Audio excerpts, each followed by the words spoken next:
नमस्कार, अग्निपथ देख रहे हैं आप। अग्निपथ में आज हम बात करेंगे ये तो होना ही था। झारखंड सीएम हेमंत सोरेन अब पूर्व सीएम हो चुके हैं। गिरफ्तारी के पहले ही उन्होंने अपने पद से त्यागपत्र दे दिया था और अब कमान चंपई सोरेन के हाथ में है। फिलहाल ये हम इसलिए कह रहे हैं क्योंकि दावा तो उन्होंने पेश कर दिया है। राज्यपाल को पत्र लिखकर बहुमत का दावा पेश कर सरकार बनाने की अनुमति उन्होंने ली है। लेकिन इन सब के बीच असली खेल चुनावी राजनीति का है, जिसमें भाजपा और जेएमएम के लिए सबसे अहम है वहां की 14 सीटें। पिछले चुनाव में एनडीए ने इनमें से 12 यानी भाजपा की 11 और आजसू की 1 सीट पर कब्जा जमा लिया और सिर्फ 2 सीटें नहीं मिल सकी थी। इन दोनों सीटों में से एक सोरेन की पार्टी जेएमएम और एक कांग्रेस के पास है। जब आगामी चुनाव में बीजेपी के लिए एक सीट कीमती है तो जेएमएम के पास भी अपनी गिरफ्तारी को बनाकर सीट बढ़ाने का मौका है। हालांकि झारखंड में ऐसा पहली बार नहीं हुआ है जब किसी मुख्यमंत्री की गिरफ्तारी हुई है।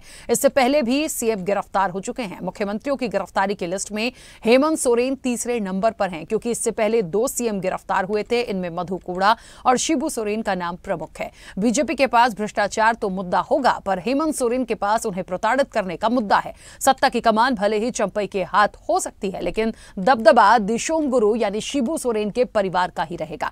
झारखंड की सियासत में सोरेन परिवार के दबदबे का अंदाजा इसी ताकत से लगाया जा सकता है कि परिवार का करीब करीब हर सदस्य राजनीति में सक्रिय है। हेमंत की पत्नी कल्पना को छोड़ दें तो लगभग सभी राजनीति में हैं। हेमंत सोरेन 2 बार झारखंड के मुख्यमंत्री रहे, तो वहीं उनके छोटे बेटे बसंत जेएमएम की युवा इकाई के प्रमुख हैं। हेमंत की बहन अंजलि भी राजनीति में है और उनके बड़े भाई दुर्गा सोरेन भी विधायक रहे थे। दुर्गा सोरेन साल 2009 में अपने कमरे में मृत पाए गए थे। दुर्गा की पत्नी सीता साल 2009 में पहली बार विधानसभा सदस्य निर्वाचित हुई थी और लगातार 3 बार की विधायक हैं। हेमंत सोरेन खुद रामगढ़ कैंट सीट से विधायक हैं, वहीं सीता सोरेन विधानसभा में दुमका सीट का प्रतिनिधित्व करती हैं। इस बीच बीजेपी के लिए सबसे सुखद बात यह है कि बीजेपी के प्रदेश अध्यक्ष बाबूलाल मरांडी, जो एक खुद बड़े आदिवासी नेता हैं, सोरेन परिवार पर राज्य के संसाधनों की लूट में शामिल होने का आरोप लगाते रहे हैं। बाबूलाल मरांडी की पार्टी में वापसी को भाजपा ने एक मजबूत आदिवासी चेहरे को अपने साथ खड़ा किया है, जिसका वो पूरा फायदा उठाएगी। सोरेन परिवार का राज्य के आदिवासी समुदाय में बड़ा सम्मान है। अगर हेमंत सोरेन अपनी गिरफ्तारी को आदिवासी समुदाय के बीच केंद्र की बीजेपी सरकार द्वारा प्रताड़ित होने की बात समझाने में सफल होते हैं तो बाजी उनके नाम हो सकती है। हेमंत की गिरफ्तारी से आदिवासी समाज में भाजपा के प्रति नाराजगी बढ़ने का अंदाजा बीजेपी को भी है और इसी वजह से भाजपा इस गिरफ्तारी को राजनीतिक रंग देने से बच रही है। ऐसे में झारखंड की राजनीति के अब क्या होंगे समीकरण, आदिवासी फैक्टर का कितना रहेगा प्रभाव, इसी पर चर्चा को आगे बढ़ाएंगे। उससे पहले कुछ प्रतिक्रिया है, सुनाते हैं। हम लोग अपने सभी विकल्प को तैयार रखे हुए हैं। जो भी परिस्थिति बनेगी उस परिस्थिति के साथ में हम लोग अपने सभी विकल्प को तैयार रखे हुए हैं। जो भी परिस्थिति बनेगी उस परिस्थिति के साथ में हम लोग बनाया जा रहा था और उसमें ये सारी बातें तो मुख्यमंत्री जी ने सोचा होगा कि ठीक है, अगर हमारे इस्तीफे के लिए इतना बवाल हो रहा है तो हमें इस्तीफा दे देना। अभी ऐसी कोई जानकारी नहीं है, ये ईडी बता पाएगी कि उन्होंने किया क्या। उनका कहना था कि नहीं 5 ही लोगों से गवर्नर साहब मिलेंगे, तो हमने कहा ठीक है भाई, आप 5 ही से मिल लीजिए। हम तो इसलिए लेके आए हैं कि कल होकर के आप ये नहीं कहे कि भाग गए, ये कर लिए। जो राज्य के मुख्यमंत्री हेमंत सोरेन जी ने किया है और ये 31/1/2024 के हैं, इन्होंने ईडी के कुछ अफसरों के ऊपर SC/ST एक्ट के तहत केस लॉन्च किया है। लेकिन लगता है कि हेमंत सोरेन इतना डरे हुए हैं, अपने आप को क्या कहते हैं उसको सूद बुद्ध भी लगता है खो चुके हैं और जो भी लोग उनके लिए काम कर रहे हैं लगता है वो लोग भी सारे अपना सूद बुद्ध खो चुके हैं। तो ये तो होना ही था। देखिए, इन सब के बीच में जो भी घटनाक्रम हुआ हम और आप बहुत बेहतर जानते हैं, लेकिन अब झारखंड की जो राजनीति है, जो सियासत है, उसमें कितना बदलाव हो सकता है, कितना प्रभाव हो सकता है, किसका फैक्टर ज्यादा चलेगा, ये निश्चित तौर पर एक बड़ा सवाल है। भारतीय जनता पार्टी के लिए यदि कुछ सुखद है कि बाबूलाल मरांडी हैं, उनके पास एक आदिवासी चेहरा बड़ा, लेकिन क्या उन चीजों को आप उतना कर पाएंगे जो सोरेन परिवार लगातार करता आया है और लगातार कहते हैं कि उस परिवार का अपना एक दबदबा है। ये बात बिल्कुल सच है कि जिस तरह के आरोप हैं और अब जेल जाना पड़ा है, ये नए तो नहीं है। तीसरे नंबर पर हेमंत सोरेन जो जेल गए, इससे पहले शिबू सोरेन और मधु कोड़ा की भी बात है, वो भी जा चुके हैं। तो निश्चित तौर पर झारखंड की जो राजनीति है वो बिल्कुल ही अलग अपनी कहानी को बयां करती आई है। इस चर्चा को और आगे बढ़ाएंगे, मेहमान भी जुड़े हैं। सबसे पहले आपका परिचय करा दें। भारतीय जनता पार्टी का पक्ष रखने के लिए धनंजय कुमार हमारे साथ जुड़े हैं। धनंजय जी, बहुत स्वागत चर्चा में जुड़ने के लिए। जेएमएम का पक्ष रखने के लिए सरोज सिंह हमारे साथ जुड़े हैं। सरोज जी, आपका भी बहुत स्वागत है। और वरिष्ठ पत्रकार अनंत अमित हमारे साथ जुड़े हैं। अनंत जी, आपका भी बहुत स्वागत है। धनंजय जी, मेरी आवाज पहुंच रही है? जी जी जी। धनंजय जी, क्या किस तरफ का रुख है और क्या अब जो समीकरण है वो दिख रहे हैं झारखंड में? जो होना था वो तो हो गया, और हमने तो टैगलाइन ही दी है कि ये तो होना ही था। अब आगे क्या? क्योंकि चुनौतियां तो बीजेपी के लिए भी हैं। अभी तो फिलहाल यही क्लियर नहीं है कि सरकार के लिए दावा जो पेश किया गया है उसमें कौन आता है, नहीं आता है। लगातार ये चीजें अभी प्रोसेस में हैं। देखिए, क्या है कि झारखंड का जो सरकार की अभी स्थिति है वो वेंटिलेटर वाली स्थिति पर है। अब किसी तरह से उसको ऑक्सीजन देना, किसी तरह से उसको जिंदा रखना, ये स्थिति बन गई है। कुल मिला करके इनका जो माने फाइनल होना था वो स्थिति में पहुंच गई है। इनके कुकर्मों की जो है आज पटाक्षेप हुआ, उनको जो है अंततः जो है देना पड़ा इस्तीफा उनके लिए। और जो उन्होंने ताना बाना बुने थे कि मेरे जाने के बाद फिर हम अपने पत्नी को मुख्यमंत्री बना दूंगा और हमारे अप्रत्यक्ष रूप से शासन प्रणाली हमारे हाथ में ही रहेगी, लेकिन सारे जो है इनके जितने भी मतलब प्लानिंग जो किया हुआ था वो सारा पानी फिर गया। और आखिर क्यों नहीं होना भी है, क्योंकि पार्टी जो है वो उनके परिवार की पार्टियां बनाकर रखना चाहते थे। तो परिवार में इनके सीता सोरेन भी है, मान लिया जाए बसंत सोरेन जी भी है। तो ये सभी जो है क्यों नहीं प्रोजेक्ट हो सकते थे? अपनी पत्नी को इन्होंने कि हम प्रोजेक्ट करेंगे और ये करेंगे, तो विद्रोह हुआ। और अंततः जो है इनको दूसरा निर्णय लेकर के सरकार को किसी प्रकार से, हमको नहीं लगता है कि ये सरकार चला पाएंगे या बना पाएंगे। और यह इनके कुकर्मों का ही परिणाम जो है सामने आया है। मैं इनसे यही कहूंगा कि आप अपनी स्थिति को स्पष्ट करें और जो है एक लोकतांत्रिक अस्थायी सरकार का जो है बनाने के लिए जनता के सामने प्रस्तुत होना चाहिए। बीजेपी की क्या कोशिशें चल रही हैं? मैं ये सवाल इसलिए ले रही हूं क्योंकि सुनने में तो ये भी आया है कि जो बाकी के लोग हैं उनको कहीं ना कहीं शिफ्ट किया जाएगा, क्योंकि ये रिजॉर्ट पॉलिटिक्स जो है, जो अक्सर हम सुनते आए हैं, और बीजेपी तो फिर बहुत एक्सपर्ट होती है इनमें। कुछ ऐसा है? निश्चित तौर पर मौका तो है इस बार। वैसा कोई बात नहीं है। है क्या कि अपने बीजेपी यहाँ की जो व्यवस्थाएं हैं, लोकतांत्रिक तरीके से जो भी व्यवस्थाएं बनेगी उसके वेट एंड वॉच की स्थिति में है। यहाँ जो है लोकतंत्र कायम रहे, और वैसा कुछ भी नहीं है कि रिसोर्ट और ये वो जो है उस तरह की कोई सोच नहीं है। ठीक है, एकदम निष्पक्ष भाव से जो सरकार बननी चाहिए उस भाव से बने और जनता का जो है भला हो, इस प्रकार से जो है अपने आप का जो है प्रयास होगा। और उस तरह की कोई बात नहीं है कि यह जो है रिसोर्ट पॉलिटिक्स के लिए हम लोग इस तरह का, और इसमें कोई हम लोगों का योगदान नहीं है। ठीक है, चलिए वापस आऊंगी। सरोज जी अभी हमारे साथ कनेक्ट नहीं है। अनंत अमित हमारे साथ जुड़े हुए हैं। अनंत जी, आवाज पहुंच रही है मेरी? जी बिल्कुल, रखी जी। अनंत जी, आपको क्या लगता है अब क्या होंगे झारखंड के सियासी समीकरण? एक लाइन में ये सवाल इसलिए कंप्लीट कर रही हूं क्योंकि पूरा घटनाक्रम हमारे और आपके सामने है। एक तरफ रिजॉर्ट पॉलिटिक्स की बात हो रही है, दूसरी तरफ दावा पेश कर चुके हैं चंपई सोरेन और अपना एक बहुमत वो वहां पर बता चुके हैं, लेकिन जो परिस्थितियां हैं अभी उस पर कोई एक अंतिम मुहर लगती नहीं दिख रही है। देखिए राकेश जी, अंतिम मुहर नहीं लगने के कई कारण हैं। कई कारणों में से एक कारण है, देश में पहली ऐसी घटना है ये कि लोकतांत्रिक प्रक्रिया के तहत जो भी कार्यक्रम होता है, आपने देखा होगा कि मुख्यमंत्री जी के जेल जाने की घटना के बाद वो पूर्व की बात करते हैं। उन्होंने कहा, वो एक पत्र के माध्यम से राजभवन भेजते हैं और वो कहते हैं कि कल ही हमने विधायक दल की बैठक की थी और उसमें यह तय कर लिया था कि चंपई सोरेन हमारे विधायक दल के नेता होंगे। तो राखी जी, मैं आपको बताना चाहता हूं कि 2000 में बिहार में नीतीश जी की सरकार इसी कारणवश गई थी, और वही फार्मूला जो है झारखंड में गवर्नर के द्वारा किया जा रहा है कि कोई भी विधायक पहले इस्तीफा देता है, उसके बाद विधायक दल की बैठक होती है, उसमें नेता का चयन होता है। लेकिन यहाँ पहली ऐसी घटना है कि पहले वो विधायक दल का नेता का तय कर लेते हैं, उसके बाद वो रिजाइन देते हैं। इसीलिए गवर्नर, ये टेक्निकल बात मुझे जो समझ में आ रहा है, राज्यपाल को ये लग रहा है ये तकनीकी तौर पे अवैध है, इस वजह से ये सारी जो विलंब का कारण है।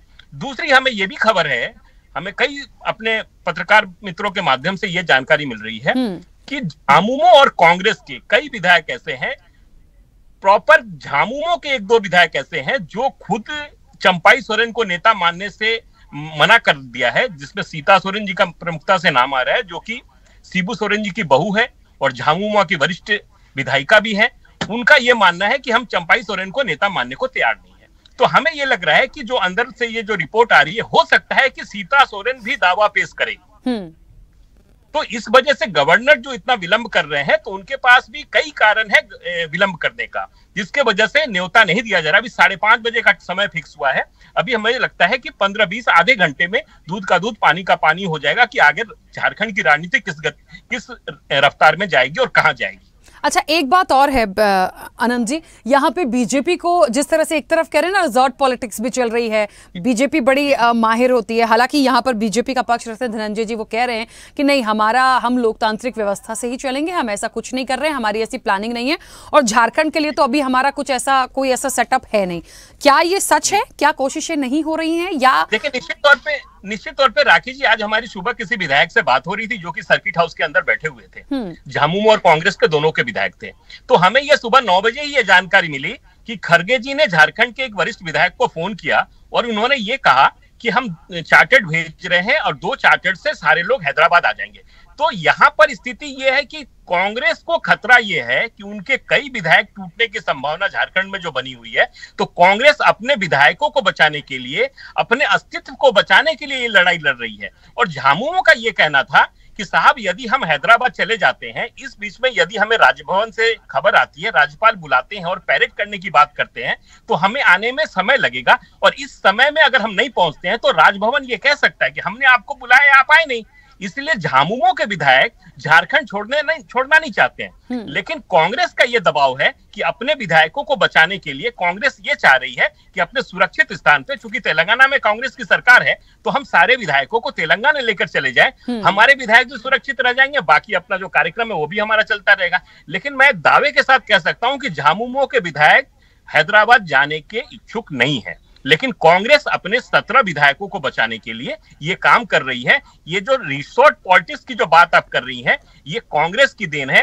भारत के इतिहास में इस तरह की कार्यक्रम करने का काम कांग्रेस ने शुरू किया था, बाकी अन्य दलों ने भी इसको ऐसा किया है। लेकिन अगर कोई पार्टी इस देश में इस तरह की प्रचलन स्टार्ट किया तो उस पार्टी का नाम है कांग्रेस पार्टी। बिल्कुल, यानी आनंद जी, कहीं ना कहीं इस पूरे घटना, मतलब ये सियासत या पूरा घटनाक्रम ये झारखंड का है, लेकिन कांग्रेस कहते हैं ना कि दिल्ली में बैठने के बावजूद भी पूरी तरह से नजरें गड़ाए हुए और उसको बड़ा डर है हमेशा। देखिए हर जगह, कहीं आज देखिए जेएमएम जिसकी सरकार, जिनके जो मुखिया थे वो जेल में चले गए, जो पूर्व मुखिया रहे वो चले गए, इस परिवार का अपना एक दबदबा है, लेकिन इस टीम की एकता देखिए कि वो हैदराबाद जाने को तैयार नहीं। लेकिन कांग्रेस कितनी चिंतित है जो गठबंधन में है कि हमारे लोग, मतलब एक विश्वास देखिए कांग्रेस का आज भी अपने विधायकों पर नहीं है। उनको लगता है जेएमएम नहीं टूटेगा, लेकिन हमारे लोग जाके पूरा खेल ना बिगाड़ दें। राखी जी, जहां जहां कांग्रेस के युवराज जा रहे हैं 2 तारीख को, यानी कि कल, राहुल गांधी झारखंड में एंट्री करेंगे, पाकुर के माध्यम से वहां कई सभाएं उनको करना है, और उनके आने के बाद जहां जहां जा रहे हैं वहां कांग्रेस की स्थिति और खराब होती जा रही है।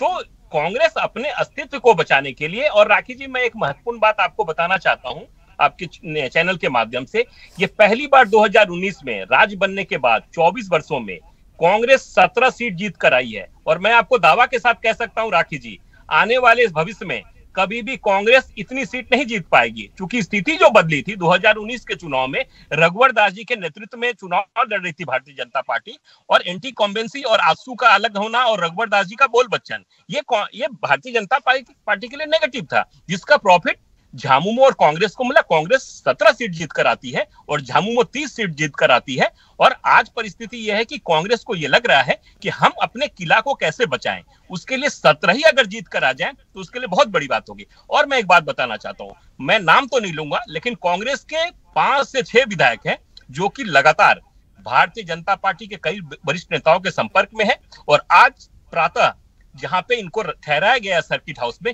वहां से भी कुछ विधायक लोग निकल के गए थे। बाद में हालांकि 1.5-2 घंटे बाद वो वापस आ जाते हैं, लेकिन ऐसा माना जा रहा है कि उनके विधायक कई लोगों के संपर्क में है और ये हो सकता है कि वो पाला भी बदल सकते हैं। बिल्कुल ठीक बात है धनंजय जी। मुझे ऐसा लगता है कि कहीं ना कहीं अब आगे के उस पर विचार तो तभी होगा जब ये पूरी पिक्चर क्लियर हो जाए कि आखिरकार कौन शपथ ले लेगा, कौन आ जाएगा, नहीं आएगा, क्या समीकरण बढ़ते हैं। ये तो अभी उनकी आपसी जो चीजें चल रही हैं, जो एग्री नहीं हो पा रहे, उसकी बात है। लेकिन फिर भी डिसीजन जो भी होता है, जैसा भी होता है भारतीय जनता पार्टी के लिए, तो मुझे ऐसा लगता है आने वाले समय में, पिछली बार 2 सीटें रह गई थी, तो कहीं ना कहीं एक काम तो है झारखंड में अपनी जगह को बनाना, इस परिवार का जो दबदबा है उसको कम करना या कह लीजिए कि हटाना। ये आसान तो नहीं होगा, लेकिन उस लाइन से यदि काम करेंगे, क्योंकि इतनी चीजें हुई हैं, तो निश्चित तौर पर मुझे लगता है एक टास्क है ये बीजेपी के लिए। जी देखिए, हम लोग तो बता ही दिए कि लोकतांत्रात्मक प्रक्रिया से हम लोग जो है जब भी अवसर आएगा तो उसका हम लोग जरूर जो है हम लोग उसमें एक विकल्प के रूप में आएंगे। लोकतंत्रात्मक रूप से जो भी संवैधानिक प्रक्रिया होगी उसी के तहत हम लोग आएंगे। ऐसा नहीं है कि हम लोग जो है जबरदस्ती या ये वो उस प्रक्रिया से हम लोग जो है कहीं नहीं है, और हम लोग वेट एंड वॉच की स्थिति में है। जो भी स्थिति बनेगी वो जो है सामने आएगी। एक बात आपसे पूछना चाहती हूँ, आदिवासी फैक्टर बड़ा प्रभावी होता है और पूरी आप स्ट्रेटजी झारखंड की देख लीजिए किस तरह से काम होता है। आपके यहाँ से भी निश्चित तौर पर जो प्रदेश अध्यक्ष हैं आपके झारखंड में, उनको भी एक बड़ा मजबूत एक चेहरे के तौर पर वहां पर प्रेजेंट उनको किया गया है और लग रहा है कि उनकी वापसी एक मजबूती देगी। तो किस तरह से उसके लिए काम करने की एक स्ट्रैटेजी हो सकती है? क्योंकि देखिए वोट बैंक है, मैं बार बार बोल रही हूँ, जहां जिसकी जो कहते हैं गढ़ बन जाता है ना, उसको हिलाने में, उसके किले को गिराने में वक्त लगता है। निश्चित रूप से माननीय बाबूलाल मरांडी जी हमारे सर्वमान्य नेता है और शुरू से ही वो रहे हैं। वो हमारे विचारधारा से शुरू से ही प्रभावित रहे हैं और पुनः उनकी वापसी जो है जोरदार तरीके से हम लोगों ने अपने दल में किया है। उन्होंने पुनः वापसी किए हैं, घर वापसी किए हैं और मजबूती से हम लोग उनके साथ लगे हैं। उनका जो भी दिशा निर्देश है उनके नेतृत्व में हम लोग करने के लिए तैयार हैं और पूरी जो भी है हमारे दल का जो विचारधारा है और विचारधारा के साथ उनके साथ जो है हम लोग लगे हुए हैं और उनको निश्चित रूप से मजबूती के तौर पर आदिवासी चेहरे के रूप में बिल्कुल वो हैं। और ये झारखंड के पहले मुख्यमंत्री के रूप में भी उनको इसीलिए यहाँ पर बनाया भी गया था कि यह जो है आदिवासी बहुल्य क्षेत्र है और हमारा झारखंड में आदिवासी नेता के रूप में हमारे माननीय बाबूलाल मरांडी जी मजबूती से उभर कर आएंगे और आगे जो भी निर्णय होंगे उनके नेतृत्व में निर्णय होगा। धन्यवाद। बिल्कुल आनंद जी, मुझे लग रहा है यहाँ पे एक महत्वपूर्ण बात है, आदिवासी फैक्टर पे जो मैं बात कर रही हूँ, ये क्या समीकरणों को बदलेगा, कितना इफेक्टिव होगा, बीजेपी इसको कितना भुना पाएगी? देखिए राखी जी, 2019 के चुनाव में झारखंड में जैसे कोल्हान एक क्षेत्र आता है, कोल्हान में 12 विधानसभा की सीटें हैं और आपको जान के आश्चर्य होगा कि पिछले 2019 के चुनाव में भारतीय जनता पार्टी को 0 सीट मिली थी कोल्हान में। और संयुक्त बिहार के समय में यह कहा जाता था कि भारतीय जनता पार्टी का जब पार्टी का उदय हुआ, पार्टी जब चुनाव में जाने लगी जनसंघ के बाद, तो ऐसा माना जाता था कि भारतीय जनता पार्टी को संयुक्त बिहार में अगर कहीं कोई सीट नहीं मिलेगी तो कोल्हान में 2-4 सीट जीत कर आ जाएगी। लेकिन 2019 के चुनाव में कोल्हान में 0 सीट जीत कर आई और जो 2024 के चुनाव जो होने हैं, विधानसभा के चुनाव जो पेंडिंग है, और हमें ये लगता है कि जिस तरीके से भारतीय जनता पार्टी काम कर रही है और जिस तरीके से झारखंड मुक्ति मोर्चा, कांग्रेस और आरजेडी की सरकार ने विगत 4 वर्षों में काम किया है और जिस तरीके से भ्रष्टाचार में पूरी सरकार लिप्त रही है और भाजपा जिस तरीके से सदन से लेकर सदन तक में सरकार के कामों को उजागर करने के लिए, सरकार के भ्रष्टाचार को उजागर करने के लिए काम कर रही है, तो आने वाले चुनाव में निश्चित तौर पे 28 जो वहां पे सुरक्षित सीट है, आदिवासी सुरक्षित सीट है, उसमें भारतीय जनता पार्टी को, चाहे कोल्हान हो, चाहे वो संथाल हो, चाहे वो उत्तरी छोटा नागपुर हो, हर जगह हमें ये लग रहा है कि जो स्थितियां बनी हुई है निश्चित तौर पे भारतीय जनता पार्टी को फायदा होता दिख रहा है। बिल्कुल, चलिए हमारे साथ क्योंकि जेएमएम हम लगातार कनेक्ट करने की कोशिश कर रहे हैं लेकिन वो अभी तक कनेक्ट नहीं है और शायद क्योंकि कुछ डिक्लेरेशन नहीं है तो मुझे लग रहा है जेएमएम थोड़ा सा बच भी रही है कि अभी कोई भी स्टेटमेंट्स वो जारी ना करें। लेकिन ठीक है, इस पूरी कहते हैं ना कि इस पूरी कहानी का एक पटाक्षेप तो हो गया कि ये तो होना ही था, जेल चले गए। अब दूसरी जो बची है कि आखिरकार सरकार को लेकर क्या है, तो वो चीजें भी मुझे लगता है बहुत जल्द देर शाम तक या रात तक क्लियर हो जाएंगी। लेकिन एक बड़ा सवाल यहाँ पर यह भी है धनंजय जी, जिस तरह से ये पूरा घटनाक्रम हुआ, 1 समन हुआ, 2 हुआ, 3 हुआ, धीरे धीरे करके 10 तक पहुंच गए और लगातार अब ये खबरें भी हैं कि अगला नंबर जो है वो आम आदमी पार्टी से केजरीवाल जी का होगा। तो क्या ये जो कार्रवाइयां लगातार हो रही है, कराई जा रही हैं, ये हो सकती है एक व्यवस्था के दायरे में, लेकिन इसका पूरा ठीकरा जो फोड़ा जाता है वो बीजेपी पे ही फूटा है। आप समझिएगा, ये तो पूरी अब जगत जाहिर हो गया है कि अगला नंबर किसका, लेकिन ये जो प्लानिंग के साथ चले हैं इसका ठीकरा बीजेपी पे फूटा है। क्योंकि कह देते हैं ना कि ईडी भले एक अलग संस्था हो, लेकिन उसको जोड़ा बीजेपी के साथ ही जा रहा है। देखिए, भारतीय जनता पार्टी हमेशा जो शासन की है वो सत्ता को सेवा के भाव से शासन करती है, जनता के हित के लिए वो कार्य करती है। लेकिन अन्य दलों के साथ क्या होता है कि सत्ता को साधन के रूप में यूज करते हैं, उसका उपयोग करते हैं और भोग विलासिता की जिंदगी जीने के लिए उसका उपयोग करने लगते हैं। और उसी का परिणाम होता है कि वो तरह तरह के हथकंडे अपनाते हैं और भी जो है उसमें अनेक प्रकार की जो है विसंगतियां को जो है वो लोग उजागर करते हैं। मतलब क्या है कि अलग अलग घोटाले सामने आने लगते हैं ताकि जो है हमारे पहले भी आप देख सकते हैं, ताकि जो है हम भी आप देख सकते हैं कांग्रेस का शासन हो चाहे अन्य किसी भी दल का शासन हो, इस प्रकार की विधि व्यवस्था को अपनाकर वो जो है लोग अपने साधन के लिए उपयोग करते हैं सत्ता को। इसका परिणाम होता है कि घोटाले होते हैं, जिसका परिणाम है क्या भ्रष्टाचार का बढ़ावा मिलता है। उसमें जो है सरकार जो है जिनको जनता चुनती है, जिसको शासन के लिए भेजती है वहां, वो ना चलकर एक मीडिएटर सरकार को चलाती है, जिसके कारण जो है इस प्रकार की जो है भ्रष्टाचार सामने आते हैं। और इसका ठीकरा अगर भारतीय जनता पार्टी के ऊपर फोड़ते हैं वो लोग, तो यह सारा सर जो है एक नासमझी कहा जाए या फिर जो है खिसियानी बिल्ली जो है खंबा नोचे, ये वाली स्थिति हो जाती है। गलती करें हम और दोष दें किन्हीं के ऊपर, तो ये जो है कहीं से भी हम लोग बर्दाश्त नहीं कर सकते हैं। ठीक है, चलिए, समय की सीमा। अनंत जी, बहुत जल्दी से आपकी प्रतिक्रिया इसी पे थोड़ा सा आगे बढ़ाऊंगी। लगातार ये जो छापे हुए हैं, ईडी की जो कार्रवाई लगातार देखी जा रही है और अब ये चर्चा है क्योंकि केजरीवाल जी को भी सम्मन पहुंचे ही हैं, लगातार इस लाइन में है, तो क्या अब माने कि अगला जो है अब वो वही टारगेट है? देखिए राखी जी, दिल्ली में जब से ये शराब घोटाले को लेके ईडी की कार्रवाई जब से बढ़ी है, तब से तमाम लोगों के बीच में ये रहा कि जब मनीष सिसोदिया जी के ऊपर कार्रवाई हो रही थी, लोग कह रहे थे कि नाजायज तरीके से ये, चूंकि भाजपा की एजेंसी है, भाजपा ऐसा करवा रही है। लेकिन राखी जी, आज 1 साल से ज्यादा हो गए मनीष सिसोदिया जी जेल के अंदर हैं, और अगर मान लीजिए ईडी ने किसी तरीके से उनको जबरन भाजपा के कहने पे करवा दिया होता, तो न्यायालय भी तो कोई चीज है। आज 1 वर्ष से ज्यादा समय हो गए, उनको बेल नहीं मिल रहा है। उनके एक सांसद जेल में, संजय सिंह जी, वो भी बार बार ये कहते रहते कि आइए, मैं ये हूं, मैं निर्दोष हूं। आज यदि आप निर्दोष होते तो आपको बेल मिल गया होता, लेकिन आप भी जेल के सलाखों के पीछे हैं। और हमें ये लग रहा है कि जिस तरीके से कल हेमंत सोरेन जी की गिरफ्तारी हुई है, हमें दावे के साथ कह सकते हैं कि एजेंसियां जिस तरीके से काम कर रही है और जो साक्ष्य मिला है, जो हमें जानकारी है, वो निश्चित तौर पे अरविंद केजरीवाल जी की भी गिरफ्तारी होना तय है। और ये होगा तभी दिल्ली में शराब घोटाले का पर्दाफाश होगा और लोग, दिल्ली की जनता ये जानना भी चाहती है कि अरविंद केजरीवाल जी वाकई में शराब घोटाले में संलिप्त है कि नहीं। बिल्कुल, निश्चित तौर पर। और जब इस तरह के घटनाक्रम आते हैं तो ये बात होती है, जनता को तो देखिए जानना ही है कि आखिर हुआ क्या है, और निष्पक्ष कार्रवाई जिस तरह से कहते हैं कि होनी चाहिए, अब वो होती है कि नहीं, ये पूरी पिक्चर मुझे लगता है धीरे धीरे साफ होती जा रही है। इसी के साथ समय भी हो गया है। आप मेहमानों का सभी का बहुत शुक्रिया इस चर्चा में जुड़ने के लिए। तो ये तो होना ही था देखिए, और निश्चित तौर पर ये घटनाक्रम जो हुआ है झारखंड की सियासत में, अब जो समीकरण देखने को मिल रहे हैं वो पूरी एक सरकार सामने आ जाए, क्या डिसीजन राज्यपाल का होता है, जो पूरी की पूरी एक कहानी अभी भी चल रही है, उसका पूरा पटाक्षेप नहीं हुआ, एक पर्दा गिर चुका है, दूसरा अभी बाकी है। तो निश्चित तौर पर उसके बाद सारे समीकरण जो हैं वो सामने आएंगे। चर्चा में इतना ही, दीजिए इजाजत, नमस्कार। ऐसे ही वीडियोस के लिए लाइक करें, शेयर करें, फॉलो करें, YouTube पर जाकर सब्सक्राइब कर बेल आइकन दबाना ना भूलें, और ताजा अपडेट्स के लिए स्वदेशलाइव.com पर जरूर जाएं।